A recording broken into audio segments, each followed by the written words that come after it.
حضرت ابو برزہ اسلمی رضی اللہ تعالیٰ عنہ صحابی رسول ہیں، کہتے ہیں کہ میں اللہ کے محبوب پیغمبر جناب محمد الرسول اللہ صلی اللہ علیہ وسلم کے ساتھ رہا ہوں۔ آپ صلی اللہ علیہ وسلم کی آسانی بخشنے کا خوب مشاہدہ کر چکا ہوں۔ اگلی امتوں میں بڑی سختیاں تھیں، اس امت پر وہ احکام ہلکے کر دیے گئے ہیں۔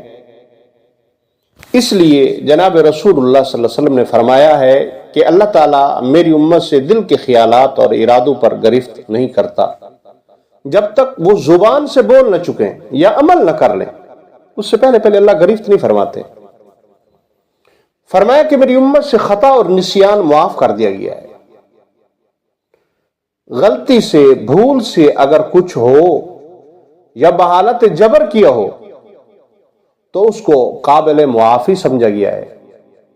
اس لیے اللہ تعالیٰ نے اس دعا کے مانگنے کی ہدایت فرمائی ہے، ربنا لا تؤاخذنا ان نسینا او اخطأنا ربنا ولا تحمل علينا اصرا كما حملته على الذين من قبلنا ربنا ولا تحملنا ما لا طاقة لنا به واعف عنا واغفر لنا وارحمنا انت مولانا فانصرنا علی القوم الکافرین۔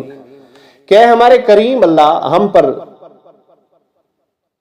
دار و گیر نہ فرمائیے، ہمارا مواخذہ نہ فرمائیے اگر ہم بھول جائیں یا ہم سے کوئی چوک ہو جائے۔ اے ہمارے اللہ، ہم پر کوئی سخت حکم نہ فرمائیے جیسے ہم سے پہلے لوگوں پر آپ نے بھیجے ہیں۔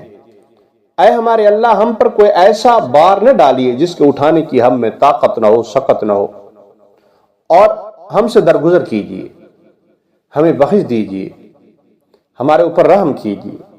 آپ ہمارے کارساز ہیں، ہماری مدد کیجیے، ہمیں غالب کیجیے کافر لوگوں پر۔ آپ صلی اللہ تعالی وسلم نے یہ ساری بات فرمائی۔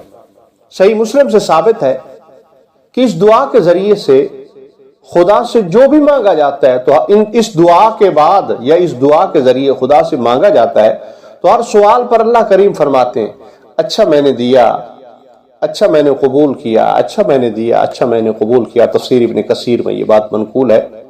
تو قرآن کی یہ ایک واحد دعا ہے جس کے ہر جملے کے جواب میں اللہ کریم فرماتے ہیں میں نے قبول کیا، اچھا میں نے دے دیا۔